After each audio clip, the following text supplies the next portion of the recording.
ನಮಸ್ಕಾರ. ಇವತ್ತು ಏನು ಸ್ಪೆಷಲ್ ಅಪ್ಪ ಅಂತಂದರೆ, ನಾನು ನನ್ನ ಫ್ರೆಂಡ್ ಮನೆಗೆ ಹೋಗ್ತಾ ಇದ್ದೀನಿ.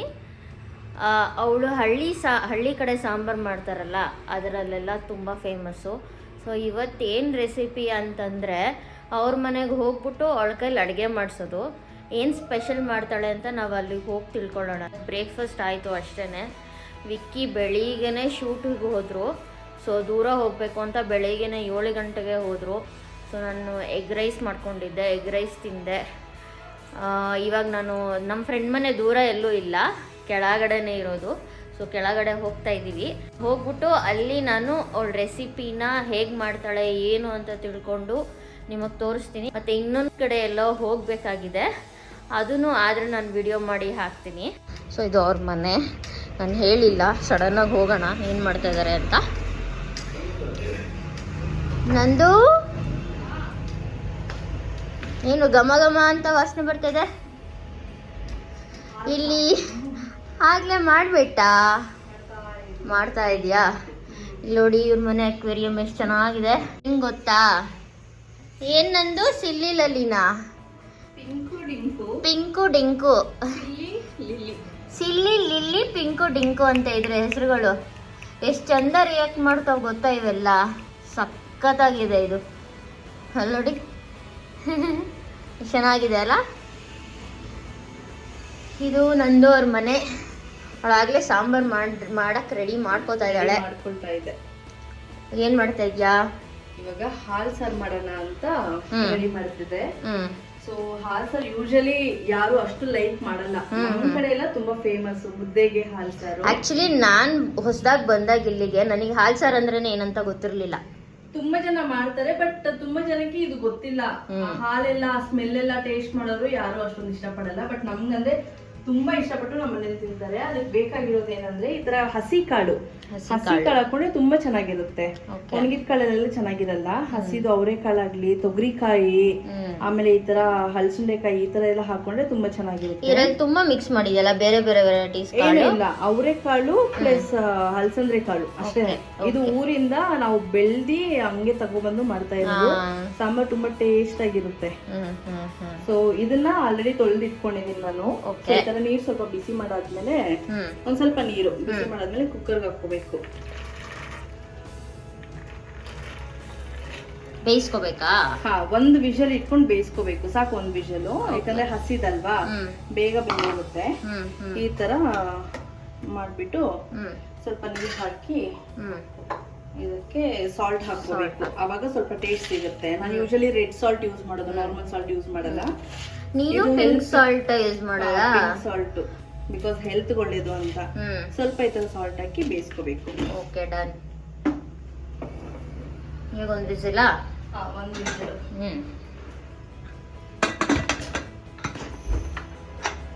ಒಂದ್ ವಿಷಲ್ ಬರ್ಲಿ. ಅಷ್ಟೊಳಗಡೆ ನಾವು ಅದಕ್ಕೆ ರುಬ್ಬೋದಿಕ್ಕೆ ರೆಡಿ ಮಾಡಿ ಇಟ್ಕೊಬಿಟ್ಟಿದ್ಯಾ? ರೆಡಿ ಮಾಡ್ಕೊಂಡೆ. ಇದಕ್ಕೇನು ಇಲ್ಲ, ಸ್ವಲ್ಪ ಕೊತ್ತಂಬರಿ ಸೊಪ್ಪು, ಸ್ವಲ್ಪ ತೆಂಗಿನಕಾಯಿ, ಬೆಳ್ಳುಳ್ಳಿ, ಮೆಣಸು ಇದಕ್ಕೆ ಫ್ಲೇವರ್. ಇದೆರಡು ಮೇನ್ ಆಕ್ಚುಲಿ. ಸೊ ಇದೆರಡು ಹಾಕೊಂಡ್ರೆ ತುಂಬಾ ಚೆನ್ನಾಗಿರುತ್ತೆ. ಮೆಣಸಂತೂ ಫ್ಲೇವರ್ ಅಲ್ಲಿ ತುಂಬಾ ಚೆನ್ನಾಗಿರುತ್ತೆ. ಸ್ವಲ್ಪ ಖಾರಕ್ಕೆ ಖಾರದ ಪುಡಿ, ಹಚ್ಚ ಖಾರದ ಪುಡಿ ಅಷ್ಟೇನೆ. ಆಮೇಲೆ ಅದು ಕಾಳೆಲ್ಲ ಬೇಯುತ್ತಲ್ವಾ, ಅದನ್ನ ಸ್ವಲ್ಪ ಹಾಕೊಂಡು ರುಬ್ಕೊಳ್ಳೋದು ಅಷ್ಟೇನೆ. ಅಷ್ಟೇ. Okay, done. ಸೊ ಒಂದು ವಿಷಲ್ ಆಯ್ತಲ್ವಾ ನಂದು? ಒಂದು ವಿಷಲ್ ಆಯ್ತು. ಆಫ್ ಮಾಡೋದ ಈಗ? ಆಫ್ ಮಾಡ್ಬಿಟ್ಟು ಇನ್ನೊಂದು ಏನು ಗೊತ್ತಾ, ನಮ್ಮನೇಲೂ ಇದೇ ಸ್ಟವ್, ಇದೇ ತರ 4 ಇರೋ ಸ್ಟವ್. ಇವ್ರ ಮನೇಲೂ 4 ಗ್ಯಾಸ್ ಇರೋ ಸ್ಟವ್. ನಮ್ಮನೆ ಕಿಚನ್, ಇವ್ರ ಮನೆ ಕಿಚನ್ ಎಲ್ಲ ಒಂದೇ ತರನೇ ಆಯ್ತು. ಸೊ ಇವಾಗ ಒಂದ್ ವಿಷಲ್ ಆಯ್ತು ನೋಡಿ. ಬೇಳೆ ಇದು ಕಾಳೆಲ್ಲ ಈ ತರ ಬೇಯ್ಬೇಕು ನೋಡಿ. ಕ್ಲೀನಾಗಿ ಬೆಂದಿದೆ, ಹಿಂಗ್ ಬೆಂದ್ಕೋಬೇಕು. ಸೊ ಇದು ಸ್ವಲ್ಪ ಈ ಸೌಟ್ ಗೊತ್ತಾಗ್ತಿದಲ್ಲ, ಇದ್ರಲ್ಲಿ ಒಂದ್ ಸ್ವಲ್ಪ ಕಾಳೆತ್ತಿ ಹಾಕೊಳ್ಳಿ ಜಾರ್ಗೆ. ಸೊ ಜಾಸ್ತಿ ಕಾಳು ಹಾಕ್ಬಿಟ್ರೆ ಸಾಂಬಾರ್ ಮಂದ ಬಂದ್ಬಿಡುತ್ತೆ, ಗಟ್ಟಿ ಬಂದ್ಬಿಡುತ್ತೆ. ಆಮೇಲೆ ನಾನು ಎತ್ತಿಟ್ಕೊಂಡಿದ್ದೆಲ್ಲ ಮಸಾಲೆ ಇದೆಲ್ಲ ಹಾಕೋಬೇಕು. ತೆಂಗಿನಕಾಯಿ, ಬೆಳ್ಳುಳ್ಳಿ, ಮೆಣಸು ಇದೆಲ್ಲ ಹಾಕೊಳ್ಳಿ. ನಾವು ಇದು ಉಪ್ಸಾರು ಮಾಡ್ತೀವಿ ಅಂತೀವಲ್ಲ, ಇನ್ನೊಂದು ಹಸಿಮೆಣಸಿನ್ಕಾಯಿ ಮತ್ತೆ ಜೀರಿಗೆ ಹಾಕ್ತಿವಿ ಇದಕ್ಕೆ. ಅಂದ್ರೆ ಇದಕ್ಕೆ ಹಾಲು ಮಿಕ್ಸ್ ಮಾಡ್ತೀರಾ, ಅದಕ್ಕೆ ನಾವು ಹಾಲು ಮಿಕ್ಸ್ ಮಾಡಲ್ಲ. ಇದನ್ನ ಗ್ರೈಂಡ್ ಮಾಡ್ಕೊಳ್ಳೋದಾ? ಇವಾಗ ಇದನ್ನ ಗ್ರೈಂಡ್ ಮಾಡ್ಕೊಳ್ಳೋಣ. Okay done. ಹಾಲ್ ಸಾರಿಗೆ ಮೇನ್ ಇಂಗ್ರೀಡಿಯೆಂಟ್ ಹಾಲೇ. ಸೊ ಇವರು ಇಲ್ಲಿ ಗುಡ್ ಲೈಫ್ ಹಾಲು ಯೂಸ್ ಮಾಡ್ತಾ ಇದ್ದಾರೆ. ನಿಮಗೆ ಯಾವ ಹಾಲು ಬೇಕೋ ನೀವು ಯೂಸ್ ಮಾಡ್ಕೊಳ್ಳಿ.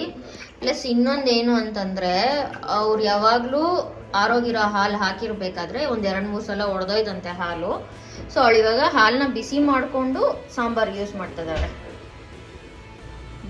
ಗ್ರೈಂಡ್ ಮಾಡ್ಕೊಂಡಾ? ಗ್ರೈಂಡ್ ಆಯಿತು. ಈ ಥರ ನುಣ್ಣಗೆ ರುಬ್ಕೋಬೇಕು. ಪೇಸ್ಟ್ ಹೋಗಿದೆಲ್ಲ ಫುಲ್ ಈ ಥರನೇ ಬರಬೇಕು. ಮತ್ತೆ ಗಟ್ಟಿನೇ ಇದೆ, ದಪ್ಪನೇ ಇದೆ. ದಪ್ಪನೇ ಇದೆ. ನಾನು ಸಾಂಬಾರ್ ಸ್ವಲ್ಪ ಜಾಸ್ತಿ ಬೇಕು ಅಂತ ಕಾಳು ಜಾಸ್ತಿ ಹಾಕೊಂಡೆ. ಇದನ್ನ ಡೈರೆಕ್ಟ್ ಆಗಿ ಇಟ್ಬಿಟ್ಟು ಡೈರೆಕ್ಟ್ ಆಗಿ ಗ್ಯಾಸ್ ಮೇಲೆ ಬೇಯಿಸಿರೋದನ್ನ ಹಂಗೆ ಇಟ್ಕೋತಾ ಇದೆಯಾ? ಓಕೆ. ಇದು ಮತ್ತೆ ಈ ಮಸಾಲೆ ಇರುತ್ತಲ್ಲ ರುಬ್ಬಿರೋದು, ಇವಾಗ ನಾವು ಇದನ್ನ ಹಾಕೊಂಡ್ಬಿಡ್ಬೇಕು ಫುಲ್ಲು.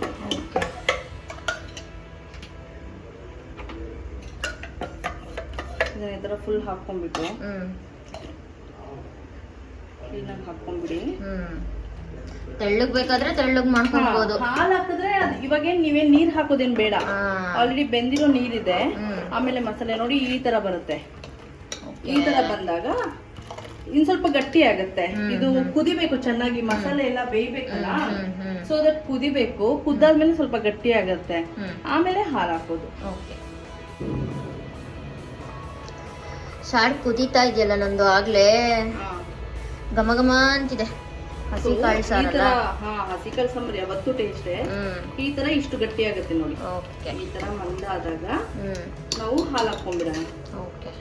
ಹಾಲು ಹಾಕುವಾಗ ಯಾವಾಗೂನು ಫ್ಲೇಮ್ ಕಮ್ಮಿ ಮಾಡ್ಬೇಕು, ಇಲ್ಲಾಂದ್ರೆ ಹಾಲು ಒಡೆದೋಗುತ್ತೆ. ಫ್ಲೇಮ್ ಕಮ್ಮಿ ಮಾಡ್ಬಿಟ್ಟು ಆಲ್ರೆಡಿ ನಾನು ಕಾಯಿಸಿಟ್ಕೊಂಡಿದ್ನಲ್ಲ ಹಾಲು, ಅದನ್ನ ಹಾಕ್ಬಿಡೋಣ. ಹಾಲು ಲೈಟಾಗಿ ಹಾಕೊಳ್ಳಿ, ಏನ್ ಜಾಸ್ತಿ ಏನ್ ಬೇಡ. ನೀವ್ ಈ ತರ ತಿನ್ನೋದು ಟೇಸ್ಟ್. ನಮ್ಗೆ ಸ್ವಲ್ಪ ಹಾಲಿದ್ರೆ ಚಂದ. ಹಿಂಗ್ ಬರುತ್ತೆ ಸಾಂಬಾರ್ ಈ ಕಲರ್. ಮೋಸ್ಟ್ಲಿ ನಮ್ ದೊಡ್ಡಮ್ಮ ಎಲ್ಲ ಊರಲ್ಲಿ ಮಾಡ್ತಿದ್ರು ಅನ್ಸುತ್ತೆ. ನಂಗೆ ಅವಾಗ ಗೊತ್ತಿಲ್ಲ. ಇವಾಗ ಹಾಲ್ ಸಾರು ಅಂತ ಗೊತ್ತಾದ್ಮೇಲೆ ತಿನ್ನಲ್ಲ. ಹಾಲು ಇಷ್ಟ ಆಗಲ್ಲ. ಈ ತರ ಇದಕ್ ಬದನೆಕಾಯಿನೂ ಆಡ್ ಮಾಡ್ಕೊಬಹುದು ಅಂತ ಹೇಳ್ದಲ್ಲ? ತರಕಾರಿ ಬದನೆಕಾಯಿ ಆಡ್ ಮಾಡ್ಕೊಬಹುದು. ಚಿಕ್ಕಡಿಕಾಯಿ ಸಕ್ಕದಾಗಿರುತ್ತೆ. ಚಿಕ್ಕಡಿಕಾಯಿ ಹಾಕೊಬಹುದು. ಚಿಕ್ಕಡಿಕಾಯಿ ಅಂದ್ರೆ ಏನ್ ಹೇಳೋ, ಸ್ವಲ್ಪ ಜನಕ್ಕೆ ನನ್ನಂತವ್ರಿಗೆ ಗೊತ್ತಿರಲ್ಲ. ಚಪ್ಪದವರೆಕಾಯಿ ಅಂತಾರೆ, ಆ ತರ ಅದನ್ನ ಆಡ್ ಮಾಡ್ಕೊಬಹುದು. ತುಂಬಾ ಚೆನ್ನಾಗಿರುತ್ತೆ, ಮುದ್ದೆಗೆಲ್ಲ ತುಂಬಾ ಚೆನ್ನಾಗಿರುತ್ತೆ. ಅಷ್ಟೇ, ಇದು ಸಾಂಬಾರ್ ಮುಗಿತು. ಇವಾಗ ಒಂದ್ ಸ್ವಲ್ಪ ಕುದಿ, ಇಲ್ಲಾಂದ್ರೆ ಹಾಲು ಒಡೆದೋಗ್ಬಿಡುತ್ತೆ. ಇಷ್ಟೇ, ಹಿಂಗ್ ಕುದಿ ಬಂತಲ್ಲ ಅಷ್ಟೇ. ಇದು ಸಾಂಬಾರು ಮುಗೀತು, ಹಾಲು ಸಾಂಬಾರು ನೋಡಿ. ಇದ್ರ ಜೊತೆ ಏನ್ ಮಾಡಿದ್ಯಾ?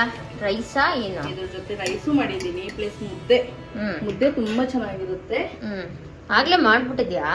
ಮಾಡಿಟ್ಬಿಟ್ಟೆ, ಊಟಕ್ಕೆ ಕೊಡ್ಬೇಕಲ್ಲ ಈಗ. ವಾವ್, ಬಿಸಿ ಬಿಸಿ ಮುದ್ದೆ. ಅನ್ನ ಹಾಕಿ ಮುದ್ದೆ ಮಾಡೋದಲ್ಲ ನೀವು? ಬರೀ ಮುದ್ದೆ ಮಾಡಲ್ಲ, ಹಾಕಿ ಮುದ್ದೆ ಮಾಡೋದು. Okay done. ನೋಡಿದ್ರಲ್ಲ ಹೇಗಿತ್ತು ರೆಸಿಪಿ? ಹಾಲು ಸಾಂಬಾರ್ ಮತ್ತೆ ಮುದ್ದೆ. ಟೇಸ್ಟ್ ಟ್ರೈ ಮಾಡಿ, ಮನೇಲಿ ಟ್ರೈ ಮಾಡಿಬಿಟ್ಟು ಹೇಗಿತ್ತು ಅಂತ ಕಮೆಂಟ್ ಮಾಡಿ ಹೇಳಿ. ಇನ್ನೂ ವೆರೈಟಿ ಸಾಂಬಾರ್ಸ್ ಎಲ್ಲ ಅವಳಿಗೆ ಗೊತ್ತು, ಅವಳ ಕೈ ಟ್ರೈ ಮಾಡಿಸ್ತೀನಿ. ಓಕೆನಾ? ಓಕೆ. ಇವಾಗ ನಮ್ಮ ಚೀಫ್ ಗೆಸ್ಟ್ ಅವರು ನವೀನ್ ಅವರು ಹೇಗಿದೆ ಅಂತ ಹೇಳಬೇಕು. ಬಿಕಾಸ್ ನಾನು ಹಾಲು ಸಾಂಬಾರು ತಿನ್ನಲ್ಲ, ಅವರು ಮಾಡಿದ್ದಾರೆ ಅಂತ ಅವ್ರು ತಿನ್ನಲ್ಲ. ಹೇಗಿದೆ ನವೀನ್ ಅವರೇ? ಚೆನ್ನಾಗಿದೆಯಾ? ಸೂಪರ್ ಆಗಿದೆಯಾ? ಹಳ್ಳಿ ಸಾಂಬಾರು ಯಾವಾಗಲೂ ಸಕ್ಕದಾಗಿರುತ್ತೆ. ನೀವೊಂದ್ಸಲ ಟ್ರೈ ಮಾಡಿ. ಜಾಸ್ತಿ ತೋರಿಸ್ಬಾರ್ದು, ಪಾಪ ಅವ್ರು ತಿಂತಾರೆ, ದೃಷ್ಟಿ ಆಗುತ್ತೆ. ಇದು ಕೊಟ್ಟಿರೋ ಪಾತ್ರೆ ಸಾಮಾನೆಲ್ಲ ಕೊಡ್ತಾ ಇದ್ದಾಳೆ. ಯಾವಾಗೋ ಏನೋ ಕೊಟ್ಟಿದ್ದೆ ಸಾಂಬಾರು, ಅದೆಲ್ಲ ಕೊಟ್ಟು ಕಳಿಸಿದ್ಲು. ಇವಾಗ ಅಲ್ಲಾಯಿತು, ಅವ್ರು ಊಟ ಮಾಡ್ತಿದ್ದಾರೆ. ನಾವು ಹೋಗ್ಬಿಟ್ಟು ಒಂದು ಸ್ವಲ್ಪ ಫ್ರೆಶ್ ಆಗಿ, fresh in the sense relax ಮಾಡಿಕೊಂಡು ಮತ್ತು ಇನ್ನೊಂದು ಕಡೆ ಹೋಗೋದಿದೆ. ಒಂದು ಎಕ್ಸಿಬಿಷನ್ ಇದೆ ಇಲ್ಲಿ, ಆ ಎಕ್ಸಿಬಿಷನ್ಗೆ ಹೋಗ್ಬೇಕು. ಹೋಗಿ ಅಲ್ಲಿ ಏನೇನಿದೆ ಅಂತ ನೋಡ್ತೀನಿ. ಚೆನ್ನಾಗಿದ್ರೆ ಒಂದು ಶಾರ್ಟ್ ಹಾಕ್ತೀನಿ ಅದ್ರದ್ದು. ನೋಡಿ, ನಿಮಗೂ ಇಷ್ಟ ಆದರೆ ಬಂದು ತೊಗೊಳ್ಳಿ. ಓಕೆನಾ? ಸುಸ್ತಾಗೋಯ್ತು ಸೆಕೆಂಡ್ ಫ್ಲೋರ್ಗೆ ಹತ್ತೋಷ್ಟಾಗಿ. ಇವಾಗ ನಾವು ಅಲ್ಲಿ ಎಕ್ಸಿಬಿಷನ್ ಹತ್ರ ಹೋಗ್ತಾ ಇದ್ದೀವಿ. ನಮ್ಮ ಮನೆಯಿಂದ ಒಂದು 5 ಮಿನಿಟ್ಸ್ ಅಷ್ಟೇ. 5 ಮಿನಿಟ್ಸ್ ಎಲ್ಲಿ ಅಂದರೆ ಗುಬ್ಲಾಳ ರೋಡ್ ಬರುತ್ತೆ, ಗೊತ್ತಾ? ಗುಬ್ಲಾಳ ರೋಡಲ್ಲಿ ಶೂಟಿಂಗ್ ಮನೆ ಅಂತ ಹೇಳ್ತೀವಿ. ಆ ಶೂಟಿಂಗ್ ಮನೆ ಆಪೋಸಿಟೇ. ನಾನು ಅಲ್ಲಿಗೆ ಹೋಗ್ತಾ ಇದ್ದೀವಿ. ಇನ್ನೇನು ಲೊಕೇಶನ್ ತೋರಿಸ್ತೀನಿ. ನಾನು ನನ್ನ ಫ್ರೆಂಡ್ಸ್ ಹೋಗ್ತಾ ಇದ್ದೀವಿ. ಇದೇ ಶೂಟಿಂಗ್ ಮನೆ. ಇದೇ ಶೂಟಿಂಗ್ ಮನೆ ಫಾಸ್ಟಾಗಿ ಕಾಣಿಸ್ತಿದೆ ಅನಿಸುತ್ತೆ. ಇಲ್ಲಿ ಇಲ್ಲಿ ಒಂದು ಆಂಜನೇಯ ಟೆಂಪಲ್ ಇದೆ. ಇಲ್ಲೇ ಎಕ್ಸಿಬಿಷನ್ ಅಂದರೆ ಈ ರಾಜಸ್ಥಾನ್ ಕ್ರಾಫ್ಟ್ ಐಟಮ್ಸ್ ಎಲ್ಲ ಸಿಗುತ್ತೆ. ಅಂತ ಪಾರ್ಕಿಂಗ್ ಮಾಡಬೇಕು. ಕನ್ನಡ ಬರುತ್ತಾ? ಕನ್ನಡ ನಯ್ಯತ್ತಾ? ಕಲ್ತ್ಕೋಬೇಕಲ್ವಾ ಕನ್ನಡ. ಇಲ್ಲಿ ಬಂದು ನೀವು ಇದು ಹಾಕ್ಬಿಟ್ಟು ಕನ್ನಡ ಬಂದಿರ. ಏನು ಗೊತ್ತಾ, ಒರಿಜಿನಲ್ ಇಲ್ವಾ ಅಂತ ಹೇಳಕ್ ಬರಲ್ಲ. ಅವರು ಒರಿಜಿನಲ್ ಅಂತ ಹೇಳ್ತಾರೆ. ಇದು ವಿತ್ ಸ್ಟ್ಯಾಂಡು 650 ಅಂತೆ. 600 ರೂಪಾಯಿಯಿಂದ 4,000ವರೆಗೂ ಇದೆಯಂತೆ.